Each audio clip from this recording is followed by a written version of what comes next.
français, j'ai trouvé quelques versions qui le traduisent ainsi, et qui le traduisent. La plupart des versions françaises le traduisent tout est accompli. La majorité des versions. Quelques-uns qui le traduisent tout est achevé, et puis d'autres, bien au moins la version parole de vie, qui dit tout est fini. En fait, ça rejoint un peu l'anglais. La majorité des versions anglaises le traduit it is finished, qui est tout est fini. Donc, en fait, on va voir qu'est-ce que est accompli. Qu'est-ce que est accompli? Tout d'abord, j'aimerais dire que dans Somme chapitre 40, en prophétisant la venue de Jésus, avant que Jésus ne vienne, voilà quelque chose que David nous révèle qui s'est passé au ciel. Dans Somme 40, versets 7 à 9, David nous révèle quelque chose qui s'est passé déjà au ciel. Somme 40, 7 à 9. Donc c'est Jésus qui dit, « Tu n'as désiré ni sacrifice ni offrande. Tu m'as ouvert les oreilles, ou bien tu m'as percé les oreilles. » En fait, il faut dire qu'à l'époque d'Israël, quand un serviteur ou un esclave aime tellement son maître et qu'il ne veut pas partir, parce qu'il pouvait, à un moment donné, un esclave ou un serviteur avait la liberté de quitter son maître. Mais quand un esclave aime tellement son maître et il ne veut pas quitter son maître, qu'est-ce qu'il fait? Son maître lui amène à la porte, selon Exode 21, 6, lui amène à la porte et il perce son oreille avec un perceau, il perce son oreille contre la porte. Ça veut dire que cet esclave ou ce serviteur a décidé de dévouer toute sa vie à son maître. Il aime tellement son maître qu'il veut se dévouer complètement à lui. Donc l'image est tirée de là-bas. Tu n'as désiré ni sacrifice ni offrande. Tu m'as ouvert les oreilles. Ou autrement dit, beaucoup de fois, Isaïe parle de Jésus comme le serviteur de l'Éternel. Jésus a accepté de devenir le serviteur de l'Éternel. Tu m'as demandé ni holocauste, ni sacrifice pour le péché. Alors j'ai dit, voici je viens, avec le rouleau de livre écrit pour moi, je prends plaisir à faire ta volonté, mon Dieu, et ta loi est au fond de mon cœur. Donc Jésus est venu en fait pour faire la volonté du Père, pour faire ce que le Père voulait. Et alors on va voir qu'est-ce que le Père donc voulait que son Fils Jésus vienne faire sur la terre.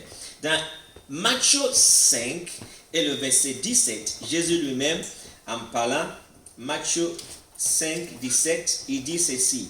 Ne pensez pas que je sois venu abolir la loi ou les prophètes. Je suis venu non pour abolir, mais pour accomplir. Je suis venu non pour abolir, mais accomplir. Donc, tout est accompli, il a dit à la croix. Et il est venu non pas pour abolir la loi, mais pour accomplir. Il est venu pour accomplir la loi et arrivé à la croix, il pouvait dire qu'il avait tout accompli. Toutes les exigences de la loi sur l'humanité, Jésus avait tout accompli. C'est-à-dire que Jésus est le seul qui a vécu sur cette terre sans commettre le moindre de péché.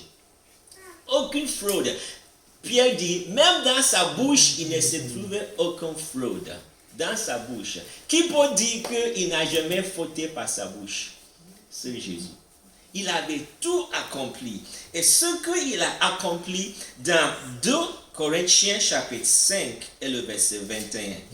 2 Corinthiens 5, 21, il est dit ceci par rapport à ce que Jésus a accompli. Il dit, c'est lui qui n'a pas connu le péché. Donc Jésus, il n'a pas connu le péché. Il a fait devenir péché pour nous, afin que nous devenions en lui justice de Dieu. Donc, il a accompli toute la loi, toutes les exigences de la loi, il a accompli.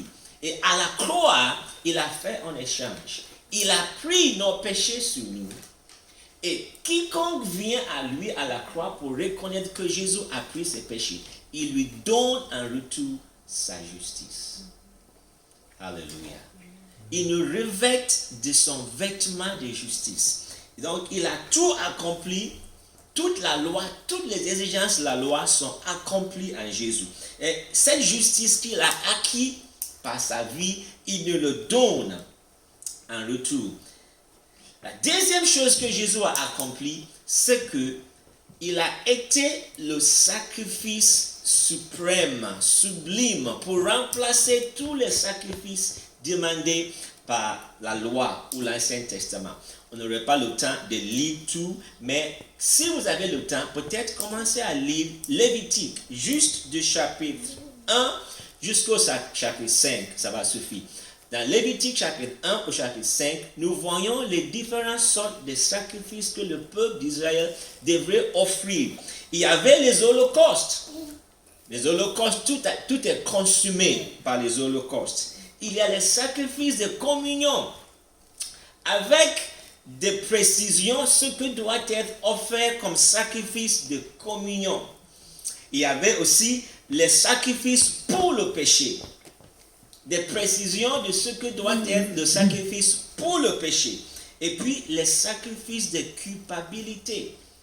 Également, donc, il y avait pour chaque sacrifice, il y avait des précisions et chaque cas avait donc ce qu'on doit sacrifier. Et Jésus s'est livré à la croix pour remplacer tous ces sacrifices qui étaient exigés par la loi de Moïse. En fait, c'est pourquoi quand Jésus était mort, au moment où il a crié tout est accompli et il est mort, le rideau qui séparait le lieu très saint du lieu saint a été déchiré. Parce qu'on ne pouvait pas accéder à Dieu n'importe comment. En fait, ce lieu très saint, il n'y avait que le sacrificateur, le souverain sacrificateur qui avait accès, qui pouvait entrer dans le lieu très saint, dans le tabernacle ou dans le temple. Il n'y avait que le souverain sacrificateur qui pouvait y entrer et il entre qu'une fois dans l'année. Et avant d'y entrer, d'abord, il devrait offrir un sacrifice pour ses propres péchés et puis pour le péché de toute la nation. Sinon, et puis à l'époque, ils ont même inventé le fait qu'avant que le souverain sacrificateur n'entre là-bas, il est attaché par une chaîne. Parce que s'il entre là-bas et il était dans le péché et il meurt en la présence de Dieu, personne n'a le droit d'y entrer pour récupérer son corps. Donc s'il entre et il meurt, qu'est-ce qu'on va faire? On va le tirer par la chaîne. Donc, personne n'avait accès à ce lieu très saint. Mais quand Jésus est mort, le rideau qui séparait le lieu très saint du lieu saint a été déchiré en deux. Ça veut dire que la présence de Dieu maintenant est ouverte. Dieu maintenant est accessible, dit Éphésiens. Nous avons maintenant accès auprès de Dieu. Tout est accompli pour que nous les hommes, des pécheurs que nous sommes, où nous étions, maintenant nous pouvons avoir accès auprès de Dieu. Ce qui n'était pas possible avant la croix. Avant la croix, dans le tabernacle d'Israël ou dans le temple, ce n'était pas n'importe qui pouvait entrer dans la présence de Dieu. Mais maintenant, tout est accompli. Toutes les exigences de la loi sont accomplies en Jésus. Et ça, une fois pour toutes, nous dit le livre de Hébreux. Lisons Hébreux. On va lire 3 passages dans Hébreux qui parlent de une fois pour toutes. Hébreux 7. Hébreux chapitre 7 et verset 27. Nous lisons ceci. Hébreux 7, 27. Qui n'a pas besoin, comme les souverains sacrificateurs, d'offrir chaque jour des sacrifices, d'abord pour ses propres péchés et ensuite pour ceux du peuple. Cela, il a fait une fois pour toutes en s'offrant lui-même. Une fois pour toutes, Jésus a fait en s'offrant lui-même. Les sacrificateurs devraient offrir des animaux pour leur péché et pour le péché du peuple. Mais Jésus, lui, il s'est offert lui-même. une fois pour toutes. Alléluia. Dans Hébreux chapitre 9, verset 12, nous lisons également ceci, Hébreux 9, 12. Il est dit, et il est entré une fois pour toutes dans le sanctuaire, non avec le sang de bouc et de veaux, mais avec son propre sang. C'est ainsi qu'il nous a obtenu une rédemption éternelle. Donc Jésus n'est pas entré dans ce lieu saint avec le sang de bouc ou le sang des animaux. Il y est entré avec son propre sang. Une fois pour toutes. Une fois pour toutes, il est entré dans Hébreux toujours, chapitre 10, verset 12. Verset 10 plutôt, Hébreux 10, 10. Nous lisons ceci. Hébreux 10, 10. Il est dit, et c'est en vertu de cette volonté que nous sommes sanctifiés par l'offrande du corps de Jésus-Christ, une fois pour toutes. Une fois pour toutes, nous sommes sanctifiés par l'offrande du corps de Jésus-Christ. En fait, ce que Jésus l'a fait, il l'a fait une fois pour toutes. Ça veut dire qu'il ne va plus revenir pour mourir pour nous. Il ne va plus revenir pour s'offrir un sacrifice. Il l'a fait et il l'a fait une fois pour toutes. Or que, avant, les enfants d'Israël devraient offrir des sacrifices de manière répétée. Il y avait des sacrifices à offrir chaque jour, ou il y en a chaque année, c'était de manière répétée. Mais Jésus l'a fait, il est dit une fois pour toutes. Tout est accompli. Il a accompli les exigences de la loi. Tout ce dont les lois demandaient, il les a accomplis. Deuxième sens, quand il dit tout est accompli, le deuxième sens, on le voit dans Genèse chapitre 2, verset 17. Quand Dieu parlait à Adam par rapport à l'arbre de la connaissance du bien et du mal, il lui a dit, mais tu ne mangeras pas de l'arbre de la connaissance du bien et du mal, car le jour où tu en mangeras, tu mourras. Le jour où tu en mangeras, tu mourras. Donc, Dieu a placé un jugement sur le fait de manger l'arbre de la connaissance du bien et du mal. Le jour où tu en mangeras, tu mourras. Alors, je vais poser une question. Est-ce que Dieu avait simplement menacé Adam ou pas? Parce que le jour où il a mangé, il n'est pas tombé raide ce jour-là. Est-ce qu'il est mort le jour même? En fait, Adam a vécu plus de 900 ans après. Après avoir mangé cet arbre, il a vécu plus de 900 ans. Donc, est-ce que Dieu le menaçait tout simplement? Ou bien, il y avait vraiment un sens quand Dieu disait, le jour où tu en mangeras, tu mourras. En fait, quand la Bible parle de la mort, il y a 3 sortes de mort. La première sens de la mort biblique, c'est la rupture de communion entre l'homme et Dieu. C'est pourquoi en Apocalypse, Dieu dit que vous êtes vivant bien que mort. Donc quand un homme vit et il n'est pas en communion avec Dieu, bibliquement parlant, cette personne est morte.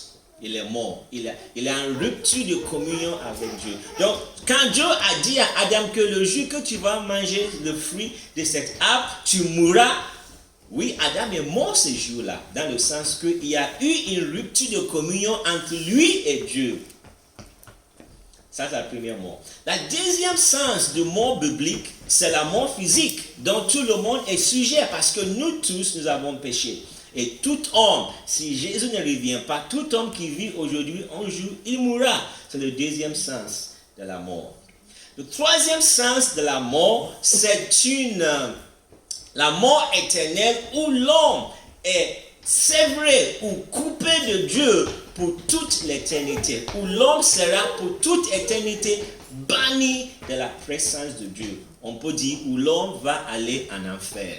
Donc l'enfer, c'est le troisième sens du mot la mort, où l'homme est séparé d'avec Dieu pour toute l'éternité.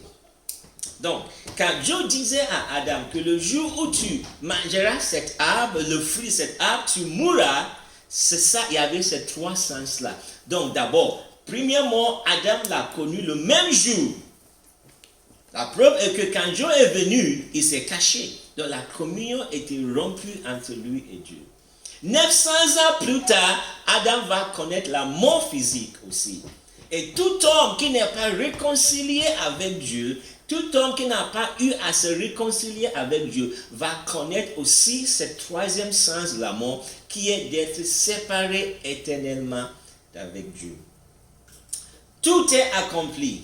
Jésus a accompli cela. Jésus a pris notre mort.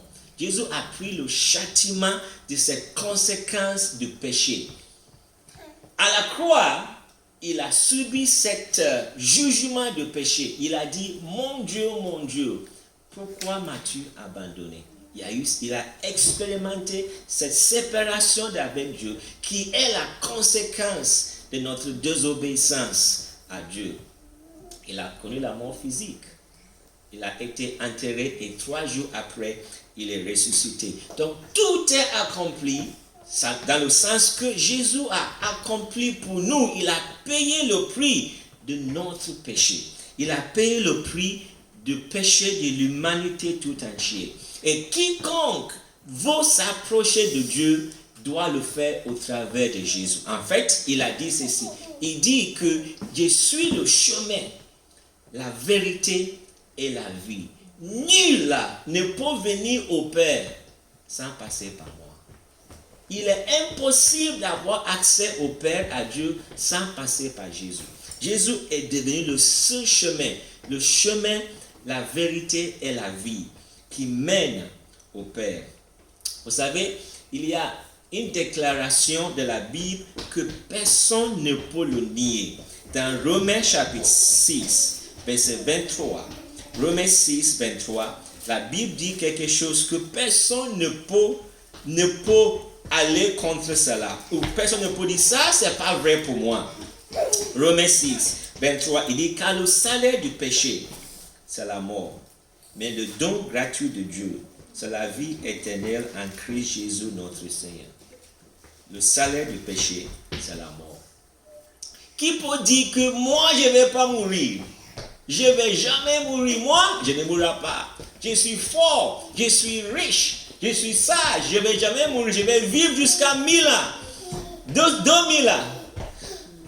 C'est impossible. Cette parole est vraie pour toute personne, pour tout homme. Car le salaire du péché, c'est la mort. Et Jésus a payé ce salaire.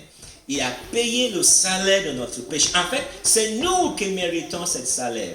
Et il a payé pour nous. Dans Ésaïe 53 et verset 5, la semaine prochaine, on va regarder en fait en profondeur Ésaïe 53. Mais je vais juste citer Ésaïe 53 verset 5 aujourd'hui. Et je laisse le reste pour la semaine prochaine. Mais il était transpercé à cause de nos crimes.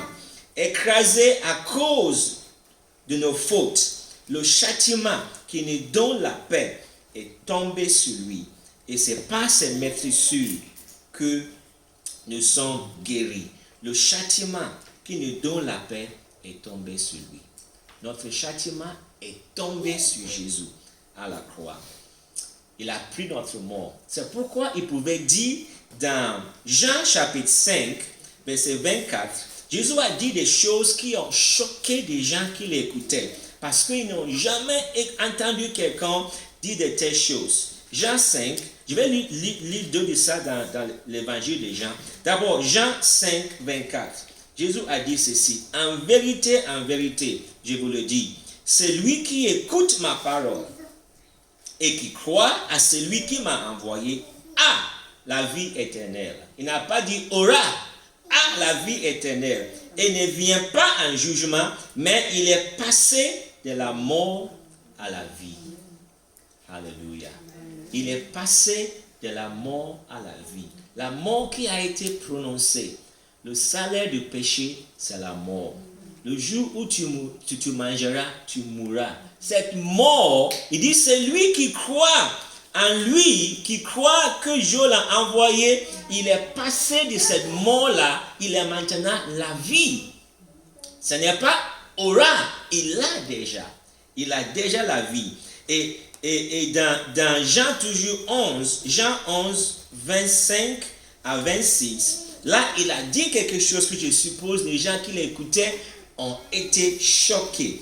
Jean 11, 25 à 26. Jésus lui dit, moi, je suis la résurrection et la vie. Celui qui croit en moi vivra, quand même il serait mort. Et puis écoutez bien 26. Et quiconque vit et croit en moi ne mourra jamais. Crois-tu cela? Alléluia. Quiconque vit et croit en moi ne mourra jamais. Ça veut dire quoi? Ça veut dire que celui qui vit et qui croit en Jésus, il ne peut pas être séparé de Dieu. C'est le premier sens de la mort, c'est sa mort. Celui qui croit en Jésus ne va pas être séparé de Dieu parce qu'à la croix, il a été séparé de Dieu à notre place. Et celui qui place sa confiance et sa foi en Jésus, il ne peut pas être banni et séparé de Dieu. Il est passé de la mort à la vie. Alléluia. Le troisième sens, quand Jésus dit « tout est accompli », le troisième sens est que le diable est vaincu. Jésus a tout accompli pour que le diable puisse être complètement vaincu. Nous qui sommes humains, aujourd'hui nous pouvons dire que le diable est placé sous nos pieds. Alléluia. Avant, il dominait l'homme, mais aujourd'hui, à cause de ce que Jésus a fait à la croix, l'ennemi est vaincu. Vous voyez, quand en Genèse chapitre 3, quand Adam et Ève ont désobéi à Dieu, Dieu a dit ceci en disant au serpent, Genèse 3, 14 à 15. L'Éternel Dieu dit au serpent, puisque tu as fait cela, tu seras maudit entre tout le bétail et tous les animaux de la campagne. Tu marcheras sur ton ventre et tu mangeras de la poussière tous les jours de ta vie. Je mettrai l'inimitié entre toi et la femme, entre ta descendance et sa descendance. Celui-ci t'écrasera la tête et tu lui écraseras le talon. Donc, le jour même que Adam a désobéi à Dieu, Dieu a dit que un descendant de la femme va écraser la tête du serpent. Et ça, Jésus l'a accompli à la croix. L'ennemi a été vaincu. Sa tête est écrasée. Alléluia. Quand tu veux tuer un serpent, quand tu veux vraiment anéantir un serpent, ne coupe pas la queue. Si tu coupes la queue, il peut encore continuer. Mais quand tu écrases la tête, c'est fini. Alléluia. Et à la croix, effectivement, Jésus a écrasé la tête du serpent. Il a accompli. Il a accompli. Alléluia. En fait, dans Jean chapitre 12, verset 31, avant qu'il n'aille à la croix, dans Jean 12, 31, avant que Jésus n'aille à la croix, voilà ce qu'il disait par rapport au diable. Il dit, maintenant, c'est le jugement de ce monde. Maintenant, le prince de ce monde sera jeté dehors. Et quand il passe du prince de ce monde, il se référait au diable. Et Jésus a dit, le prince de ce monde sera jeté dehors. C'était juste avant d'aller à la croix. Sera jeté, ça veut dire que c'est à la croix que ça va se passer. À la croix, il y a eu un jugement de Dieu contre le diable. Jean 16, verset 11. Dans Jean 16, 11, Jésus dit, du jugement, parce que le prince de ce monde est jugé. Le prince de ce monde est jugé. Dieu a jugé le prince de ce monde, le diable. Il a été jugé et il a été jeté dehors. Il est vaincu totalement. Et c'est pour cela que Colossiens chapitre 2, verset 15, Colossiens 2, 15, l'affirme avec autorité. Il dit ceci, il dit, il a dépouillé les principautés et les pouvoirs et les a publiquement livrés en spectacle en triomphant d'eux par la croix. Alléluia. Il a dépouillé. D'autres versions emploient d'autres mots. Mais dépouiller, ça veut dire que... J'aime le mot dépouiller, c'est très fort en français. Quand on dépouille quelqu'un, ça veut dire qu'on lui enlève tout. On peut le dépouiller de ses habits, on peut le dépouiller quelqu'un de ses autorités. Si quelqu'un a été investi d'autorité, on peut le dépouiller de son autorité. Le diable a été dépouillé de son autorité et pouvoir et puissance sur l'homme à la croix. Alléluia. Jésus l'a vaincu. Et il est bien dit, en triomphant par la croix. C'est au travers de sa mort à la croix que l'ennemi est complètement dépouillé. Chers amis, le diable n'a pas le droit de régner sur nos vies pour quiconque est en Jésus.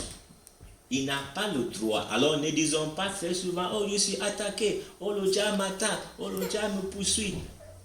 Alléluia. Nous avons autorité pour déclarer au nom de Jésus-Christ. Va-t'en. Pierre dit, résiste au diable, résistez au diable. Nous avons l'autorité en tant qu'enfants de Dieu de résister au diable. Ne soyons pas des victimes du diable. Souvent, les gens s'excusent derrière, oh il m'a attaqué, oh il m'a attaqué. Ne soyons pas des victimes du diable. Parce que c'est ce que Jésus a fait à la croix. Ce que Jésus a fait à la croix, c'est pour que nous ne soyons pas des victimes du diable. Alléluia. Mais des victorieux, des triomphants. Donc, n'ayons pas d'excuses, par exemple, pour tomber dans le péché. Oh, c'est le diable qui m'a tenté. Non, nous avons le pouvoir d'être victorieux en Christ. Quatrième chose que Jésus a fait à la croix, quand il dit « tout est accompli ». Lisons-le dans Galates, chapitre 13, verset 14. Galates 3, Galates 3, verset 14. Galates 3, 14, il est dit, je vais le lire avec le verset 13. Galates 3, 13 à 14. Christ nous a rachetés de la malédiction de la loi, étant devenu malédiction pour nous, car il est écrit, maudit soit quiconque est pendu au bois, afin que pour les païens, la bénédiction d'Abraham se trouve en Jésus-Christ et que par la foi, nous recevions la promesse de l'Esprit. En fait, on n'a pas le temps de lire Deutéronome, mais à la maison, si vous pouvez, prendre le temps de lire Deutéronome chapitre 28, verset 15 à 68. C'est une longue lecture, mais ça vaut la peine de lire. Parce que dans Deutéronome 28, 15 à 68, nous voyons toutes les malédictions qui viennent par la désobéissance à la parole de Dieu. Quand nous désobéissons à Dieu, il y a des conséquences. C'est des malédictions. Mais toutes ces malédictions, Jésus les a pris à la croix sur lui. Alléluia. Il nous a rachetés de la malédiction de la loi. Il est dit, Christ nous a rachetés de la malédiction de la loi. En revanche, il dit, afin que pour les païens, la bénédiction d'Abraham se trouve en Jésus-Christ et que par la foi, nous recevions la promesse de l'Esprit. Alléluia. Toute malédiction est brisée sur nous à la croix. À sa place, Dieu nous promet la bénédiction. Nous sommes bénis en Jésus-Christ. Alléluia. Celui qui est en Jésus, il est béni de la bénédiction d'Abraham. La bénédiction que Dieu avait promis à Abraham et à ses descendants, en Christ maintenant, ces bénédictions viennent sur nous. Jésus les a accomplies pour nous, gratuitement. Alléluia. On ne paye rien pour ça. Et c'est exactement, je vais terminer avec Ésaïe 55. Je vais lire tout le chapitre 55 d'Ésaïe, c'est pas long. Suivez avec moi et on va regarder ce passage. Et peut-être à la maison, si vous avez le temps, prends quelques temps encore et lis ce passage. Ésaïe 55. Ésaïe 55. Lisez-le tranquillement à la maison parce qu'on va le lire rapidement. On n'a pas le temps de regarder en détail. Mais lisez-le à la maison tranquillement. Ô vous tous qui avez soif, venez vers les eaux. J'aimerais dire que Ésaïe 55, si vous voyez, ça vient après Ésaïe 53. Donc 53, c'est la croix, 54 et puis 55. C'est les bénédictions qui découlent de la croix. Ô vous tous qui avez soif, venez vers les eaux. Même celui qui n'a point d'argent, venez, achetez et mangez. Venez, achetez du vin et du lait.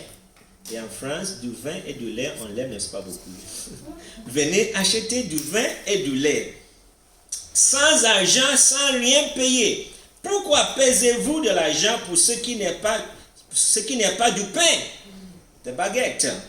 Pourquoi peinez-vous pour ce qui ne rassasie pas? Écoutez-moi donc et mangez ce qui est bon, et vous vous délecterez de mets succulents. Tendez l'oreille et venez à moi. Écoutez et votre âme vivra. Je conclurai avec vous une alliance éternelle. Écoutez ceci. Là, on parle d'une alliance, bien qu'on mentionne David, mais Ésaïe écrivait après la mort de David. Donc, en fait, ça, il se réfère au descendant de David qui est Jésus.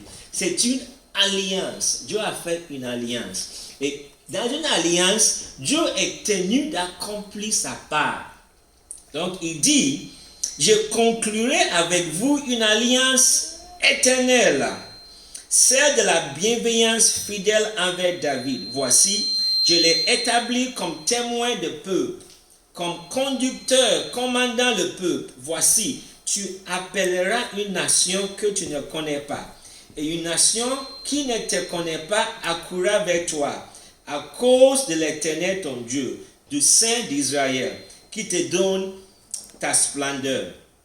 Et puis il continue, il dit, cherchez l'Éternel pendant qu'il se trouve. Invoquez-le tandis qu'il est prêt. Que le méchant abandonne sa voie. Donc, ça veut dire que certains personnes disent, quand on vient à Jésus, on peut faire n'importe comment. Non, que le méchant abandonne sa voie et l'homme de rien ses pensées, qui retourne à l'Éternel, qui aura compassion de lui, à notre Dieu qui pardonne abondamment à cause de la croix. Car mes pensées ne sont pas vos pensées et vos voix ne sont pas mes voix. Aura de l'Éternel. Autant les cieux sont élevés au-dessus de la terre, autant mes voix sont élevées au-dessus de vos voix et mes pensées au-dessus de vos pensées. Comme la pluie et la neige descendent des cieux et n'y retournent pas sans avoir arrosé, féconder la terre et fait germer les plantes, sans avoir donné de la semence au semeur et du pain à celui qui mange, ainsi en est-il de ma parole qui sort de ma bouche. Elle ne retourne pas à moi sans effet, sans avoir exécuté ma volonté et accompli avec succès ce pourquoi je l'ai envoyé. Tout est accompli. Oui, vous sortirez dans la joie et vous serez conduits dans la paix. Les montagnes, même les montagnes et les collines éclateront en acclamation devant vous. Et tous les arbres de la campagne battront des mains. Alléluia. Au lieu de buisson, s'élèvera le cyprès. Au lieu de l'ortie, croîtra le mitre. Et ce pour l'Éternel une renommée. Et ce sera pour l'Éternel une renommée, un signe perpétuel qui ne sera pas retranché. Alléluia. Là où poussaient des ronces, des épines, Dieu dit ça sera la bénédiction. Ça, c'est ce que Jésus a fait pour nous à la croix. Là où il y avait des misères, ça serait plutôt le bonheur. La croix est la base même de ce que Dieu veut faire dans nos vies. La croix est la base de notre prospérité. Prêcher une prospérité en dehors de la croix, ça sera prêcher un faux message. La prospérité vraie, ça vient à partir de la croix. C'est ce que Jésus a fait à la croix pour nous, qui est la base de notre prospérité en Christ. Alléluia. Quand je viens au pied de la croix, il y a une bénédiction parce que la malédiction a été brisée. Et j'expérimente la bénédiction d'Abraham. Alléluia. Alléluia. Au lieu des buissons, s'élèvera le cyprès. Dans nos vies, s'il y a des buissons, les cyprès vont pousser. Au lieu de l'ortie, croîtra le mitre. Et ce sera pour l'Éternel une renommée, un signe perpétuel qui ne sera pas retranché. Qui ne sera pas retranché. Alléluia. Alléluia. Je vais juste dire deux mots par rapport à Ésaïe 55. Dieu dit que ses pensées ne sont pas nos pensées. D'accord? Ses voix ne sont pas nos voix. Et ce passage est très important quand nous parlons de ce que Jésus a fait pour nous à la croix et les bénédictions qui découlent de la croix. Les pensées de Dieu ne sont pas nos pensées. Je vais le lire en fait. Car mes pensées ne sont pas vos pensées, et vos voix ne sont pas mes voix. Oracle de l'Éternel. Autant les cieux sont élevés au-dessus de la terre, autant mes voix sont élevées au-dessus de vos voix, et mes pensées au-dessus de vos pensées. Comme la pluie et la neige descendent des cieux, et n'y retournent pas, sans avoir arrosé, fécondé la terre et fait germer les plantes, sans avoir donné de la semence au semeur et du pain à celui qui mange, ainsi en est-il de ma parole qui sort de ma bouche.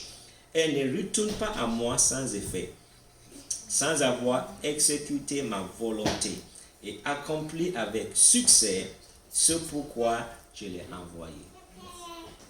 Que devons-nous faire? De savoir que mes pensées ne sont pas les pensées de Dieu. Donc nous devons découvrir les pensées de Dieu par rapport à une situation précise. Parce que mes voix ne sont pas ses voix. Et savoir quelle est la voix de Dieu par rapport à ceci. Et quand nous découvrons ses pensées et sa voix, il dit sa parole, il envoie sa parole. En fait, dans n'importe quelle situation, nous avons besoin de recevoir une parole de Dieu. Et quand nous avons cette parole de Dieu, quand Dieu nous donne sa parole, il dit sa parole c'est comme la pluie. Quand il tombe, il fait germer.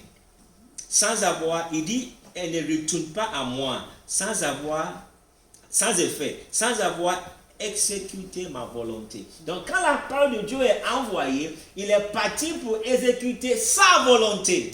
Vous voyez, c'est pas pour faire ma volonté. Parce que ses pensées ne sont pas mes pensées. Ses voix ne sont pas mes voix. Donc Dieu envoie sa parole pour exécuter sa volonté. Et c'est là-bas que la plupart des temps nous ratons. Parce que nous voulons que je veux que ma volonté soit faite. Mais Dieu envoie sa parole, non pas pour faire ma volonté, mais pour faire sa volonté. Et il dit, par rapport à sa volonté, sa parole s'accomplit avec succès.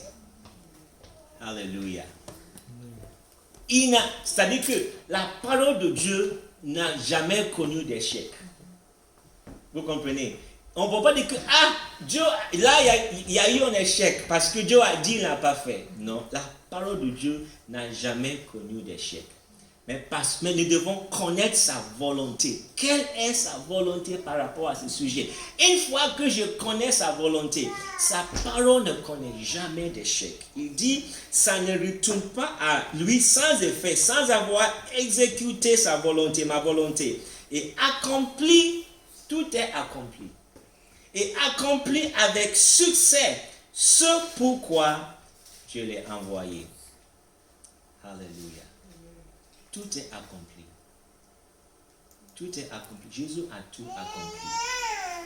Maintenant, dans ma vie quotidienne, Dieu veut que je découvre ses pensées, je découvre ses voix.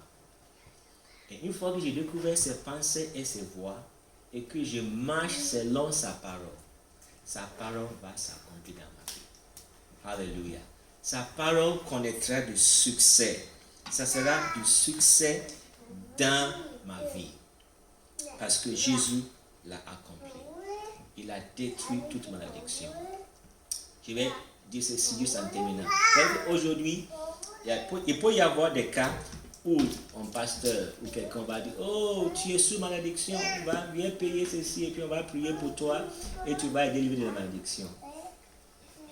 Les malédictions sont brisées à la croix. Alléluia. On ne paye rien pour être délivré de malédiction. J'ai suivi des cas où, au Ghana par exemple, pour voir un pasteur, il y a un prix à payer. C'est comme tu vas voir un médecin, tu payes ta consultation. On paye un prix pour consulter un pasteur. Ça c'est faux. Jésus a tout payé. Il a tout accompli. On n'a rien à payer pour bénéficier de ce que Jésus a fait à la croix. Alléluia. Simplement, nous devons apprendre à découvrir ses pensées, ses voies, sa volonté. Une fois que je découvre ses voies, ses pensées et sa volonté, sa parole va s'exécuter dans nos vies. Alléluia. Sa parole va s'exécuter dans nos vies. Et notre désir doit être de savoir, découvrir, Père, quelle est ta volonté pour moi. Montre-moi ta volonté. Montre-moi tes pensées. Révèle-moi tes pensées. Révèle-moi tes voies. Et quand nous le découvrons, nous marchons dans ses voies. Et sa parole, certainement, avec succès, va s'accomplir dans nos vies. Alléluia. Prions ensemble ce matin. Seigneur, merci pour ce que tu as fait pour nous à la croix de Golgotha. Merci parce que tu as tout accompli. Il n'y a rien d'autre à faire. Il n'y a rien d'autre à faire que de croire et de croire en toi, dans ce que tu as fait pour nous. Nous bénissons ton nom. Nous louons ton nom. Nous glorifions ton nom. Ce matin, ma prière est que chacun de nous, dans son cœur, soit convaincu de ce que tu as accompli pour nous à la croix. Et que chacun de nous ainsi cherche à découvrir tes pensées, tes voies, ta volonté pour nos vies, parce que nous ne vivons pas sur cette terre par hasard. Ce n'est pas par hasard que nous sommes là. Nous sommes là pour faire ta volonté. Que chacun de nous puisse découvrir cette volonté. Et comme dit ta parole, nous allons ainsi connaître le succès. Je proclame ta parole, qu'elle ne retourne pas à toi sans effet, sans avoir exécuté ta volonté et accompli avec succès ce pourquoi tu l'envoies. Et je prie pour que ça soit ainsi pour la vie de chacun de nous. Que ta parole s'exécute avec succès, s'accomplisse avec succès dans nos vies. Et que chacun de nous puisse entrer dans la plénitude de ta volonté pour nos vies. Béni sois-tu, Seigneur. À toi la gloire, l'honneur, la puissance et la majesté pour ce que tu as fait pour nous à la croix. Au nom de Jésus-Christ, nous prions. Et l'Église dit Amen. Alléluia. Gloire à Dieu. Oui, on peut acclamer le Seigneur. On peut acclamer le Seigneur pour ce qu'il a fait pour nous. Alléluia. Merci, Seigneur. Merci, Jésus. Gloire à toi. Gloire à toi, Seigneur. Je te laisse la place, Jacob.